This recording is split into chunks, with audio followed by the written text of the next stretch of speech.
akhir tahun 1944, Jepang terdesak oleh sekutu. Karena merasa keberadaannya terancam, maka Jepang memberikan janji kemerdekaan kepada Indonesia. Sebagai tindak lanjut janji tersebut, maka dibentuklah BPUPKI oleh Letnan Jenderal Kumakichi Narada yang bertujuan untuk mempelajari dan menyelidiki hal-hal penting terkait pembentukan Indonesia merdeka. BPUPKI resmi dibentuk pada tanggal 1 Maret 1945 beranggotakan 62 orang. Uedio Diningrat dilantik sebagai ketua dan sebagai wakilnya adalah Ichi Bagase dan Soeroso. Sidang pertama dilaksanakan pada 29 Mei sampai 1 Juni 1945 di Gedung Chuosangi dan agenda merumuskan dasar negara.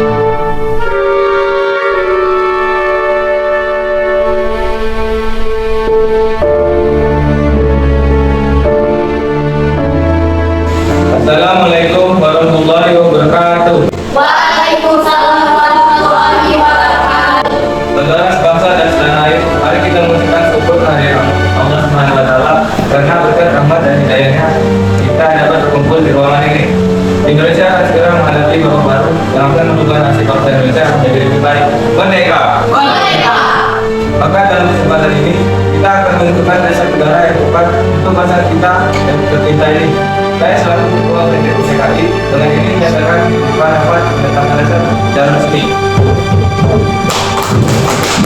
Saudara-saudara sekalian, saudara-saudara sekalian, saudara-saudara sekalian, kita memang punya tujuan yang sama, namun jika Anda hanya berbicara dalam kelompok itu hanya percuma. Jadi sampaikanlah usulan kalian di depan forum. Saya memiliki usulan. Indonesia merupakan negara yang kaya akan tradisi dan budaya.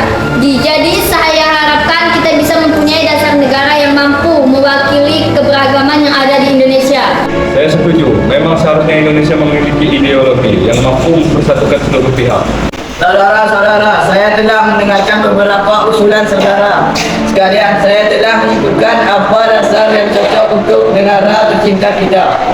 Dalam sidang hari ini, saya mengajukan usulan mengenai dasar negara yang berwujud tulisan maupun bentuk lisan. Berikut rumusan secara lisan. 1. Pri kebangsaan. 2. Pri kemanusiaan. 3. Pri ketuhanan. 4. Pri kerakyatan. 5. Pri kesejahteraan rakyat. Secara tertulis, ketuhanan yang Maha Esa. 2. Kebangsaan Persatuan Indonesia. 3. Rasa kemanusiaan yang adil dan beradab. 4. Kerakyatan yang dipimpin oleh hikmat bijaksanaan dalam permasyarakatan atau perwakilan. 5. Keadilan sosial bagi seluruh rakyat Indonesia. Bung Yamin, saya akui pendapat Bung sangat luar biasa. Tapi Bung harus ingat, Indonesia memiliki mayoritas penduduknya beragama Islam. Jadi dasar negara kita harus berdasarkan Islam. Betul, Bu. Seharusnya Islam diutamakan dalam negara ini. Allahu Akbar. Apa Tuhan tidak mendengarkan pernyataan dari Tuan Abdul Salim? Kita membutuhkan dasar negara yang menyeluruh, bukan kelompok Anda saja. Tidak, saya setuju. Benar. Saya berpendapat dengan Saudara Muhammad Yamin. Saudara sudah baik karena mengandung unsur ketuhanan ruang sesungguhnya, telah mewakili keadaan Indonesia yang beragam agama. Adanya perbedaan pendapat antar kelompok menyebabkan situasi rapat menjadi kisruh dan kacau. Akhirnya sidang dihentikan, dan hasil belum didapatkannya dasar negara yang sesuai untuk Indonesia. Kemudian sidang dilanjut pada 31 Mei 1945 di tempat dan ruang yang sama. Saudara sebangsa dan setanah air, kita telah mengadakan rapat namun belum juga mendapatkan titik terang. Usulan yang tepat hari ini kita berkumpul lagi untuk membahas hal yang sama, yaitu dasar negara. Saudara Nurtulen, silakan jelaskan kembali hasil rapat kemarin. Pada rapat sebelumnya telah mendapat satu usulan, yaitu 1. Ketuhanan yang Maha Esa. 2. Kebangsaan Persatuan Indonesia. Rasa kemanusiaan yang adil dan beradab. 4. Kerakyatan yang dipimpin oleh hikmat kebijaksanaan dalam permusyawaratan perwakilan. 5. Keadilan sosial bagi seluruh rakyat Indonesia. Namun masih ada perdebatan pada poin 1. Baiklah, apakah ada usulan baru yang gagasan berkaitan dengan hal tersebut? Pada dasarnya agama hanya tertuju pada satu Tuhan yang sama, yaitu Tuhan yang Maha Esa. Untuk apa kita memperdebatkannya? Masih banyak hal lain yang lebih penting yang harus dipikirkan.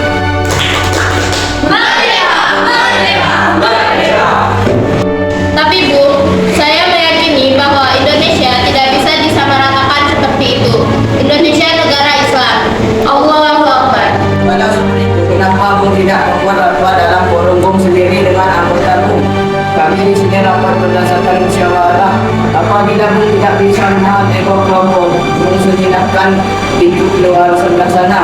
Saudara, silakan Anda telah mendengar pernyataan dari Mohatta. Tidak ada gunanya kita lanjutkan rapat ini dengan ego. Baiklah, adakah yang memiliki usulan lagi? Saudara-saudara, saya ingin menyampaikan untuk dasar 1. Persatuan, 3. Kekeluargaan, 4. Keseimbangan lahir dan batin, 4. Musyawarah, 5. Keadilan. Sebenarnya saya tidak ingin ngomong hal ini. Namun usulan dari Supomo tidak menyatakan adanya ketuhanan. Padahal itu bagian penting jika harus disertakan. Setelah Soepomo menyampaikan usulannya mengenai dasar negara, sidang BPUPKI kembali dihentikan dan dilanjutkan kembali pada tanggal 1 Juni 1945. Pada hari ketiga ini, Soekarno menyampaikan usulannya mengenai dasar negara.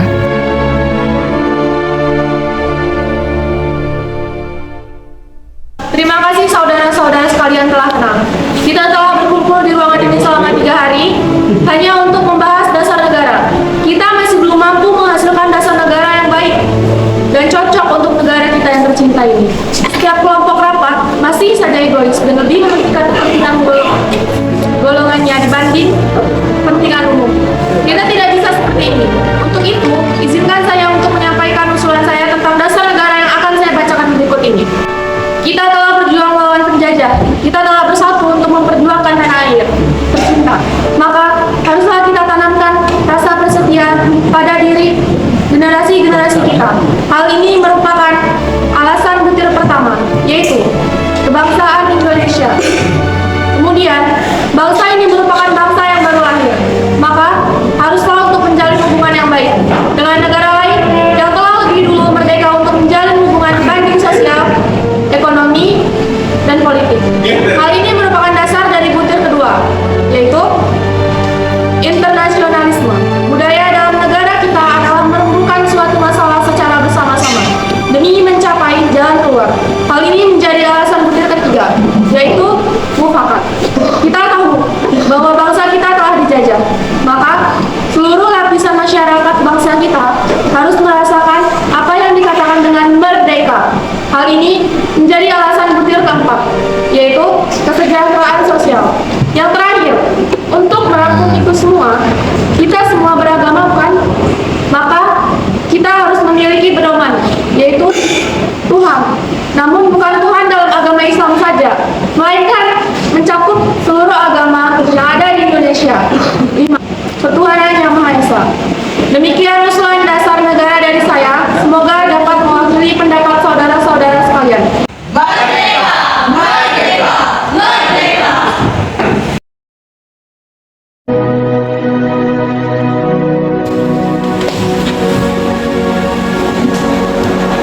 Selamat pagi. Salam sejahtera bagi kita semua. Yang terhormat panitia dan anggota-anggota itu untuk bersantai dengan bahagia. Marilah kita mengajarkan syukur kehadiran Tuhan yang Maha Esa bahwa kita semua dapat hadir di sini tanpa halangan suatu bentuk. Sekian keputusan yang dapat saya sampaikan. Tidak ada salah yang kurang untuk dapat saya mohon dimaafkan. Terima kasih atas perhatian tuan-tuan sekalian. Tuan Ketua, saya di sini akan menyampaikan usulan-usulan yang telah saya terima selaku Ketua Panitia Kecil yang telah dibuat pada sidang BPUPKI yang pertama. Usulan-usulan yang dapat saya terima adalah 1. Usulan mengenai dasar negara. 2. Mengenai unifikasi atau federasi. 3. Tentang keuangan. 4. Tentang agama dan negara. 5. Tentang pembelaan negara. 6. Tentang warga negara. 7. Tentang bentuk negara dan kepala negara. 8. Tentang daerah. Dan yang ke-9 adalah tentang merdeka se-lepas-lepasnya.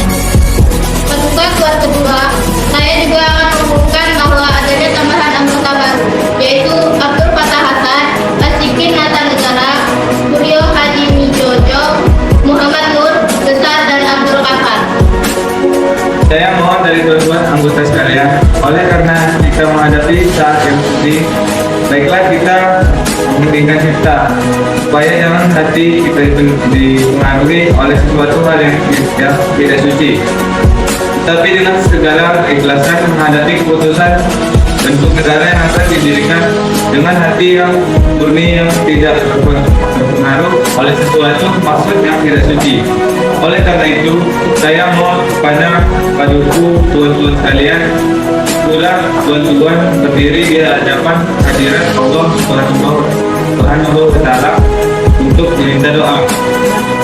Usul itu kita turuti dengan saya minta, marilah kita memulihkan kita supaya mendapat pikiran yang suci dan mungkin dalam pemilihan. Bagi anggota yang muslim, mari kita membaca Al-Fatihah untuk memulai persidangan PKI yang kedua. Sedangkan yang non-muslim berdoa sesuai keyakinan masing-masing. Al-Fatihah. Mari kita mulai pemungutan suara dengan cara voting. Mengapa harus dengan cara voting? Mengapa tidak berbunyi orang mufakat saja? Dan penting kita bisa memutuskan masalah tadi dan juga dapat hemat waktu karena bisa kita memakan apa yang tidak penting. Marilah tuan-tuan kita lakukan voting untuk menentukan bentuk negara. Sesudah itu dilakukan pemungutan suara. Siswa, kami sudah mengetahui bahwa ada 64 sistem. Yang memilih republik ada 55 sistem. Kerajaan 6, lain-lain 2, dan kelompok 1. Saya mengucapkan terima kasih atas bekerja komisi. Anggota sekalian sudah mendengar bahwa telah dipilih oleh sidang Probolinggo Rumpi Tosakai yang kedua kali ini yang melahirkan 64 stem ialah yang 55 republik, 6 kerajaan, 1 kelompok dan 2 lain-lain. Jadi semua ada 64. Sudah ada ketetapan dalam buku ini. Nanti kita membuat rapor yang sejelas-jelasnya. Jadi, putusan negara itu republik. Kita tentang republik yang dipilih dengan suara terbanyak. Sekarang saya minta beristirahat. Maka apabila bangsa Indonesia pada masa ini mempunyai ketinggian kehendak dan pemahaman dan menjunjung tinggi apa yang angkat, hendaklah aku pula mengakui bahwa tanah Melayu itu sebagian dari tanah air kita. Tanah Papua itu sumber kekayaan kita. Janganlah sumber kekayaan yang diwariskan oleh nenek moyang kita hilang dengan sia-sia belaka. Oleh karena itu, saya setuju bahwa dalam menentukan masa selamat tanah air kita, hendaklah kita berpikir dengan sebaik-baiknya. Janganlah didasarkan pada soal apakah kita sanggup atau tidak sanggup, tetapi pula apakah akan timbul kesanggupan akan merdeka atau tidak. Pula, berhubung dengan tanah Papua. Memang hal ini dalam ilmu pengetahuan, etnologi bahasa, geografi ada yang menyebutkan bahwa Pulau Papua tidak masuk tanah Indonesia, tetapi paham ini hanyalah dilahirkan oleh orang-orang yang mengarang buku yang bersangkutan. Tetapi ada juga paham-paham lain yang mengatakan bahwa seluruh Papua masuk Indonesia. Perkataan Indonesia dibuat oleh orang yang mempunyai paham yang mengatakan bahwa Indonesia melingkupi daerah Malaya dan Polinesia.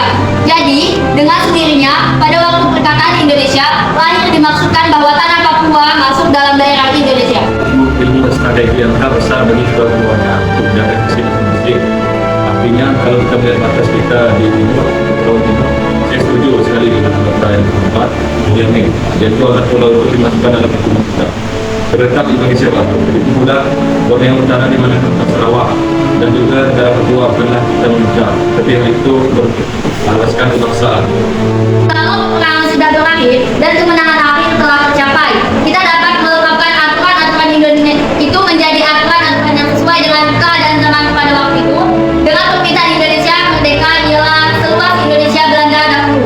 Jika kemenangan akhir tercapai dan ada permintaan yang nyata dari Malaya Selatan, Borneo Utara, bahwa rakyat di situ merasa juga ingin masuk dalam lingkungan kita, dengan senang hati mereka akan kita terima sebagai bangsa kita di dalam Indonesia merdeka. Bagaimana jikalau kita menambah Malaya? Ya, kita juga harus menambah Borneo Utara supaya masuk dalam wilayah Indonesia. Saya akan menambahkan Papua supaya masuk ke dalam wilayah Indonesia. Kami juga akan menambah Timor, Portugis supaya masuk di wilayah Indonesia. Kami juga mengusulkan untuk pulau-pulau sekitarnya dapat dimasukkan ke dalam wilayah Indonesia. Paduka Tuan Ketua Undang-Undang Dasar Negara manapun tidak dapat dimengerti sungguh-sungguh maksudnya Undang-Undang Dasar Negara dari suatu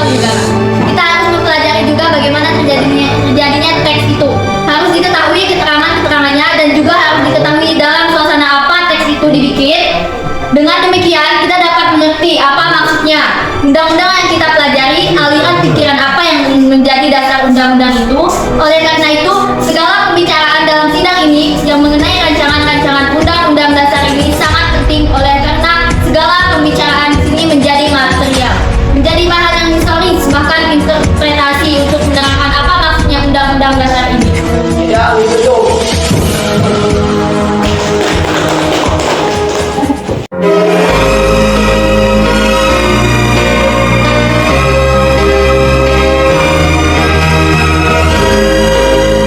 Dengan keberhasilan panitia kecil dalam menyusun rancangan pembukaan Undang-Undang Dasar, maka tugas BPU PKI dianggap selesai.